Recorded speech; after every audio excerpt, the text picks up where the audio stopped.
Assalamualaikum warahmatullahi wabarakatuh. Salam sehat untuk semua.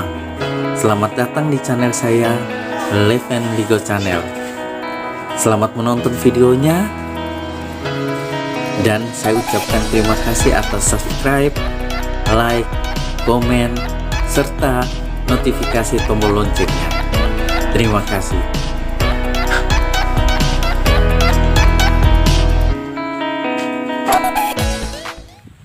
Assalamualaikum warahmatullahi wabarakatuh. Selamat datang di channel saya, Leven Ligo Channel. Baik, pada kesempatan ini kita akan melihat proses pembuatan garam secara tradisional di Kota Reo, Kabupaten Manggarai, Flores, NTT. Simak ya videonya sampai habis. Ya, baik guys. Inilah kawasan pembuatan garam di Kecamatan Reo, Kabupaten Manggarai, Flores, NTT ya. Jadi lumayan luas ya guys.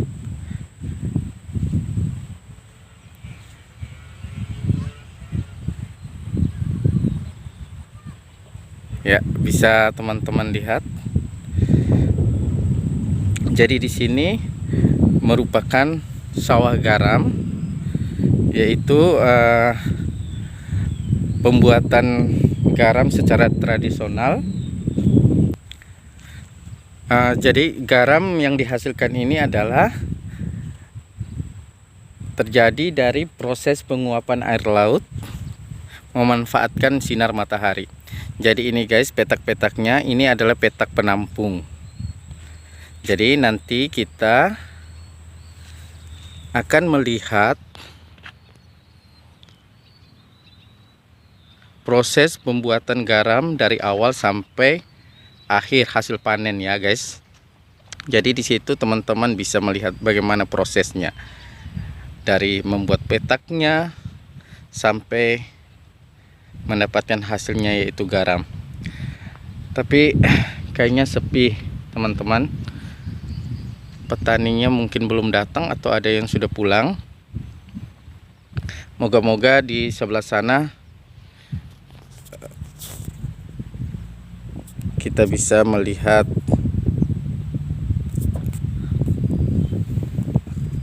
petaninya ya. Baik, kita ke sebelah sana. Moga-moga masih ada petani garamnya ya.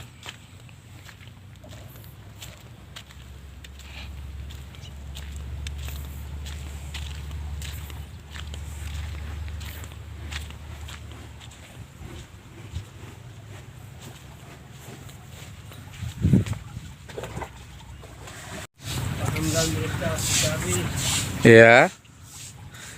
Ya baik, teman-teman bisa lihat ini merupakan petak sawah garam yang sudah menghasilkan garamnya ya guys. Nanti kita coba tanya-tanya di teman. Kebetulan yang petani garam ini kalau di Reo bilang Hera. Heranya saya, iparnya saya. Kalau di Manggarai Kesa. Jadi ini proses pengambilan garam yang sudah jadi. Setelah ini nanti garamnya akan dicuci. Kakak bisa tanya namanya siapa? Mana nih? Supaya teman-teman tahu di luar sana bagaimana proses pembuatan garam secara tradisional. Perkenalkan nama dulu. Nama saya Idrus. Ya. Beginilah pekerjaan kita petani garam. Dari hari-harinya kita ini saja pekerjaannya. Prosesnya ini untuk mendapatkan garamnya ini berapa lama kira-kira? Jadi kalau air yang sudah dijemur di batu Ya. Jadi prosesnya 5 hari, paling tinggi itu 4 hari ya, jadi sudah. 4 hari paling tinggi. Itu tergantung cuaca, kakak ya? Cuaca ya. Jadi air juga, air kita isap di bak tuh, kita kasih masuk. Kalau 1 bulan kita simpan air di bak tuh, ya 3 hari lah jadi. Iya. Kita kasih masuk di ini, di sawah apa nih? Di petaknya. Ya, di petaknya. Tapi proses awalnya itu setelah naikkan tanah untuk jadikan petak, Jadi itu kita harus tanahnya bagaimana? angkat dulu apa? Angkat pematang dulu. Iya. Angkat pematang, kemudian tumbuk, kasih pada tanah, kemudian kasih rata, jemur lagi. Kalau sudah jemur, nah tinggal kita kasih masuk air saja. Air mau jadi garam tuh. Kemudian didiamkan airnya. Diamkan saja, simpan saja begitu di Sampai berapa lama itu? Nah, kalau yang masih baru ya 7 hari ya, 1 minggu. 1 minggu untuk panen pertama. Panen pertamanya. Tapi airnya itu yang dimasukkan ke petaknya itu Ya, air langsung dari laut atau bagaimana? Air laut masuk di got, kita tarik pakai mesin, Iya. kasih masuk di bak. Kasih masuk di penampung dulu. Penampungan penjemurannya. Itu tujuannya untuk apa, kakak? Nanti tujuannya itu supaya garam itu jadi, kita jemur dulu air di pematangnya itu, di baknya, bak penampung itu. Baru kita ya kasih masuk dia nih, pematang ini. Iya. Jadi tunggu hasilnya saja nanti. Oh iya begitu ya. Ya, itulah. Untuk petani garam ini memang untuk modal materinya tidak ada, kakak ya? Tidak ada. Modal tenaga ada. Ya. Modal tenaga, tapi hanya itu tergantung cuaca. Tergantung cuaca juga. Ya, kita isap itu pakai bensin juga atau modal. Oh iya, Modalnya. beli bensin ya? Iya. Ada tapi tidak pakai sudah. Sudah tidak pakai. Rusak. Rusak. Tapi kalau untuk semua yang lainnya itu juga tidak menggunakan kincir angin. Kita tidak bisa menggunakan, ada angin, tidak ada air, angin tidak ada. Itu anunya, intinya. Begitu, kakak ya? Ya, jadi prosesnya itu lebih baik bisa pakai mesin. Ya, begitulah sedikit bincang-bincang dengan petani garam. Hanya saja kebetulan saya datang tadi, di sini tidak ada proses awal dalam pembuatan garam seperti yang kakak informasikan tadi, bahwa di awal itu harus prosesnya itu dinaikkan dulu tanahnya untuk jadikan petak, kemudian dikeruh, dimasukkan air, dikeruh, diinjak-injak, kemudian dikeringkan. Prosesnya cukup lumayan membutuhkan waktu. Ya, inilah kawasan pembuatan garam secara tradisional. Cukup luas ya, cukup luas.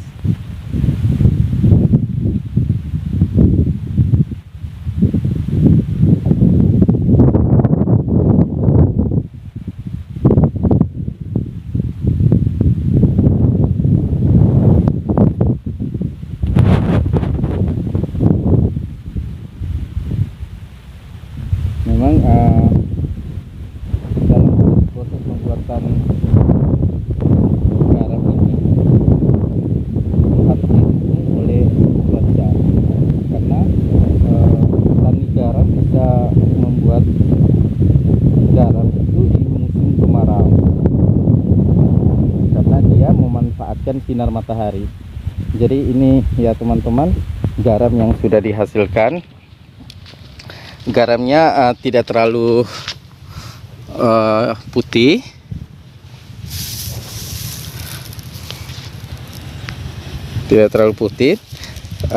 karena belum dicuci. Ya guys ya, satu petak ini bisa menghasilkan sekitar satu sak yang ukuran 50 kilo, bahkan bisa 2 sak.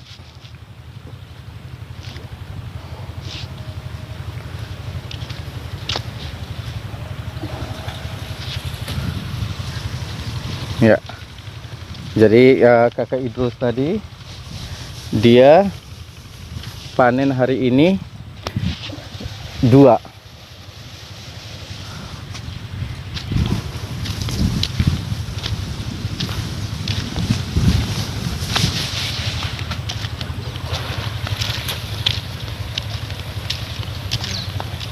Jadi dua petak panenan lagi. Ya, 2 petak. Jadi, tapi yang sebelah ini juga sudah muncul kristal-kristal. Sudah mau panen? Bisa. Oh ya, 2 hari lagi. 2 hari lagi dia bisa panen. Satu petaknya itu bisa berapa sak ukuran 50 kilo? Sekarang kita mau 5 karung. Satu petak? Ya, maaf teman-teman, tadi saya informasikan 2 sak atau 1 sak, ternyata 5 sak.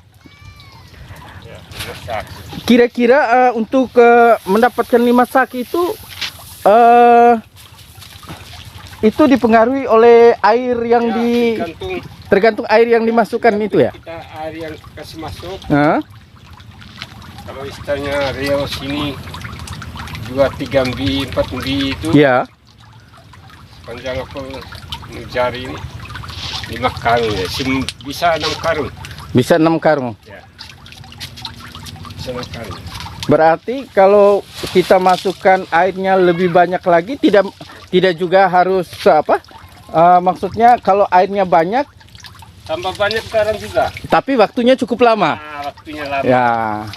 Jadi kalau kita mau banyak hasil panennya, bisa kita tambahkan air di awal, tapi itu membutuhkan waktu yang cukup lama, teman-teman.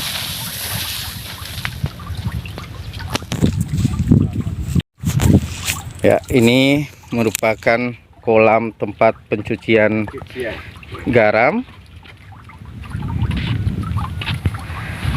Garam yang sudah diambil dari petak akan dimasukkan ke ini tempat garam ini apa namanya? Keranjang. Keranjang. Ini dibuat sendiri teman-teman. Terbuat dari jaring. Jadi dicuci di kolam pencucian ini. Setelah dicuci, maka garam-garam ini akan dibawa ke tempat penampungan seperti ini. Ini fungsinya untuk pengeringan, supaya kadar air dalam garamnya itu semuanya terserap ke tanah. Ini tergantung kakak, nanti berapa hari baru bisa diisi ke karung? 2-3 hari sudah bisa.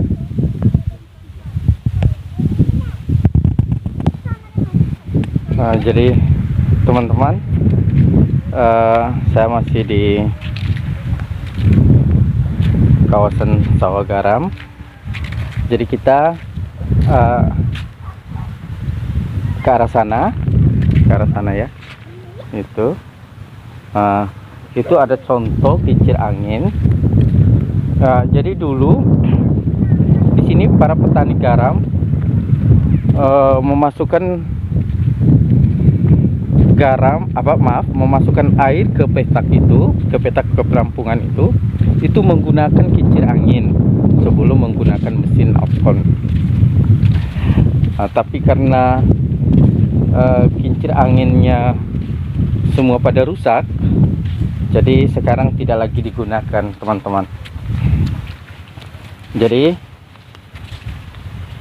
teman-teman bisa lihat ini kincir angin yang tersisa ya, ini ya. Ini jadi dulu kincir anginnya ini memanfaatkan angin ya, angin yang ada. Jadi diputar sistem katrol, jadi mengeluarkan air untuk dialirkan ke petak. Jadi di sini guys, teman-teman, pada hari ini sedikit petani yang datang ya, karena memang mungkin belum panen, karena saya lihat petaknya masih dipenuhi, banyak petak-petak yang masih dipenuhi dengan air. Jadi mungkin beberapa hari lagi, seperti yang kakak Idrus tadi, ada satu petak itu panennya 2 hari lagi.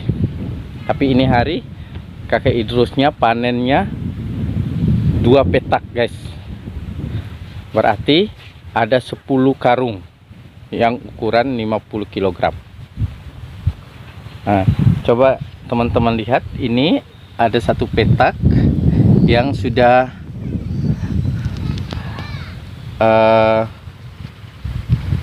timbul kristal-kristal garam. Jadi ini sekitar 2 hari, 3 hari lagi akan panen juga.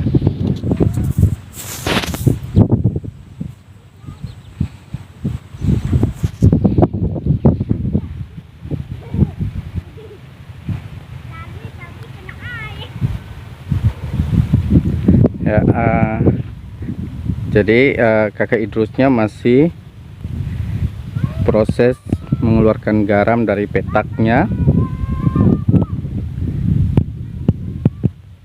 Kakak Idrus, tadi kan setelah garamnya ini dikeluarkan akan masuk ke kolam pencucian. Ya. Itu fungsinya untuk membersihkan garam.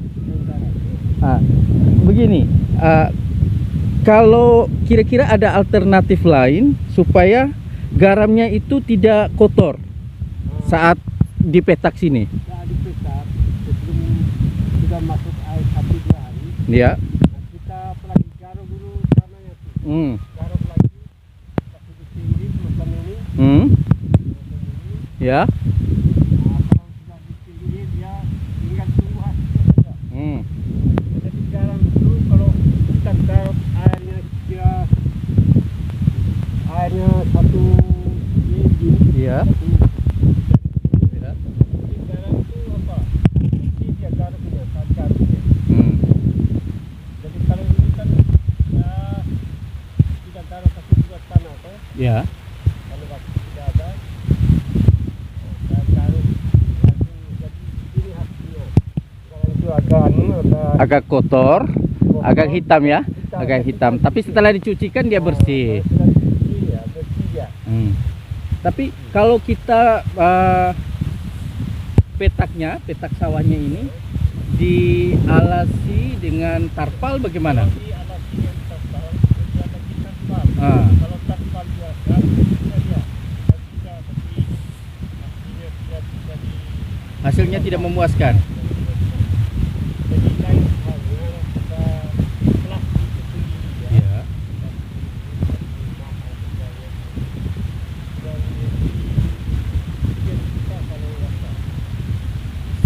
Itu untuk ukuran berapa itu? 5 meter kali 50. Nah, jadi teman-teman, setelah petak yang sebelah dikeluarkan semua garamnya, maka akan dilanjutkan dengan petak yang ini. Jadi 2 petak ini akan dikeluarkan garamnya untuk hari ini. Kemudian seperti yang tadi dijelaskan, petak yang sebelahnya itu 2 hari lagi kakak, 2 hari lagi ya. Memang petani garam itu luar biasa, karena di bawah Matahari teman-teman. Mulai dari proses awal pembuatan petak, memasukkan air sampai panen itu full tenaga. Seperti saat ini proses pencucian. Nah, ini otot lengannya ini lumayan ini kakak. Kakak terus. Nah.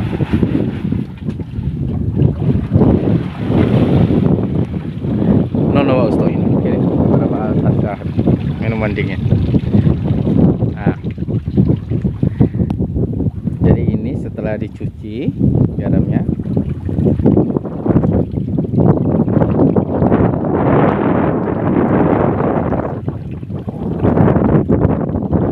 Biasanya kami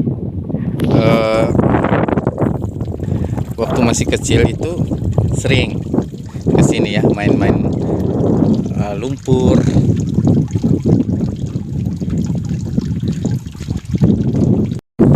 Jadi teman-teman, di sini anginnya cukup kencang karena memang di sini padang. Itu sekitar 500 meter lah dari pinggir pantai.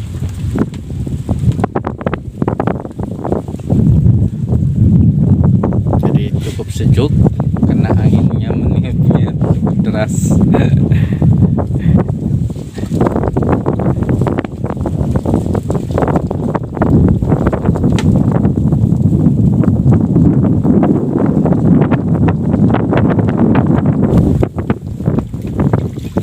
Baik teman-teman, sekarang saatnya kakak terus istirahat sambil istirahat minum.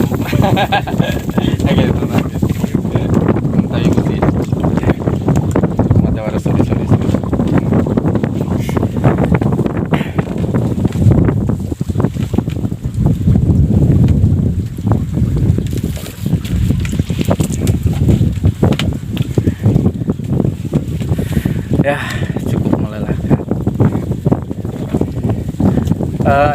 Yang tadi untuk tempat penampungan penyimpanan sementara ya. Nah, penyimpanan sementara itu tidak bisa dibuat di dalam gubuk.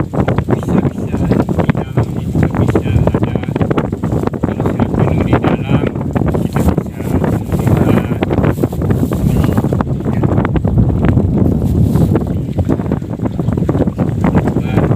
Karena mungkin di luar kalau lagi cuacanya bagus kan bisa kena matahari itu paling cepat.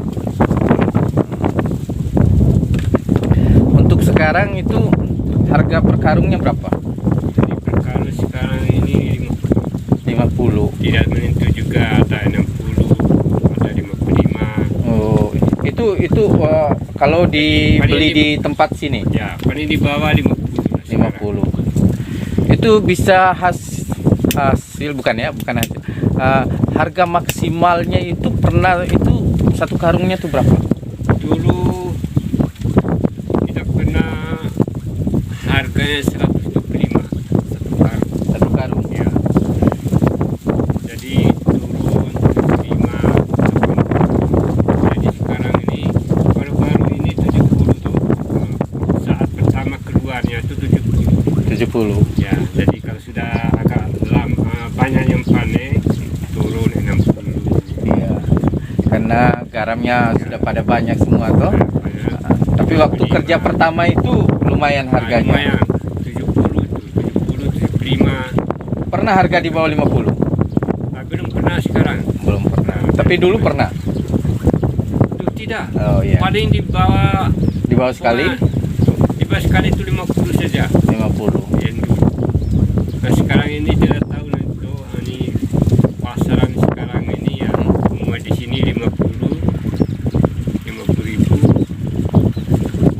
Jadi mungkin kita pergi kalau ada yang ikan di atas itu ya 60. Mengingat dengan porsinya itu.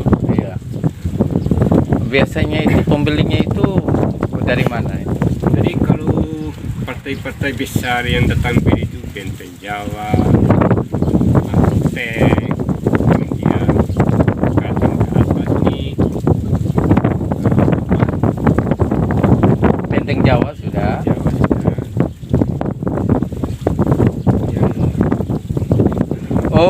Solol. Solol juga semacam. Kalau mereka datang tuh tidak salah-salah mereka muat 100 karung, 50 karung gitu kan. Dengan harga yang sudah kita tentukan. Ya, dengan harga yang sudah ditentukan. Jadi lumayan juga kalau misalnya saya sendiri banyak penampung di sini, datang di sini sendiri ya, bukan sendiri, tidak ada teman-teman yang ikut. Kalau posisi masih banyak stok kok.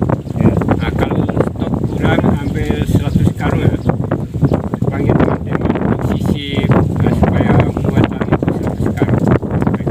Oh, ditambah dengan teman-teman punya toh ya, saling membantu. Begitu juga teman-teman yang lain juga. Kalau ada pembeli ya bisa sisip kita punya juga di dalamnya. Kalau mereka masih kurang ya, kita sisip jadi teman-teman yang lain saat mereka turun.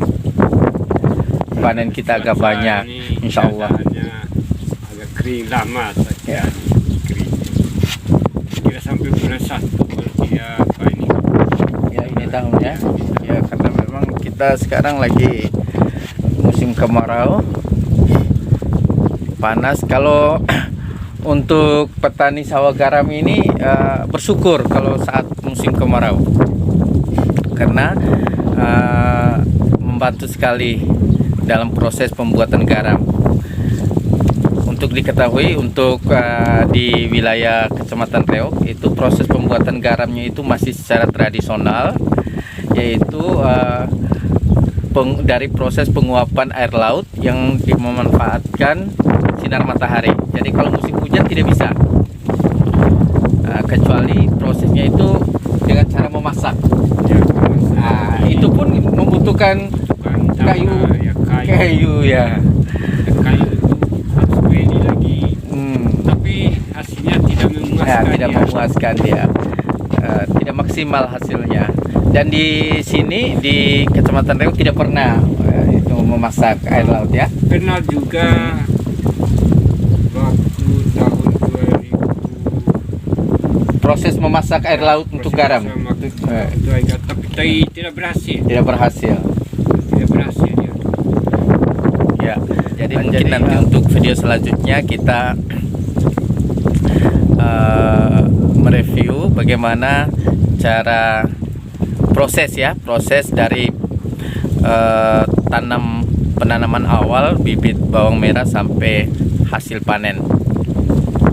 Jadi Kak Idrus, untuk terima kasih waktunya. Moga-moga kita selalu sehat, hasil panennya melimpah. Amin. Baik, terima kasih. Demikian kita bincang-bincang sedikit dengan Kakak Idrus, salah satu petani sawah garam di Kecamatan Reog.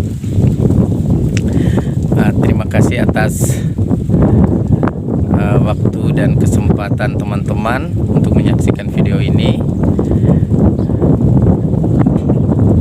Sampai bertemu lagi di video saya selanjutnya. Wassalamualaikum warahmatullahi wabarakatuh.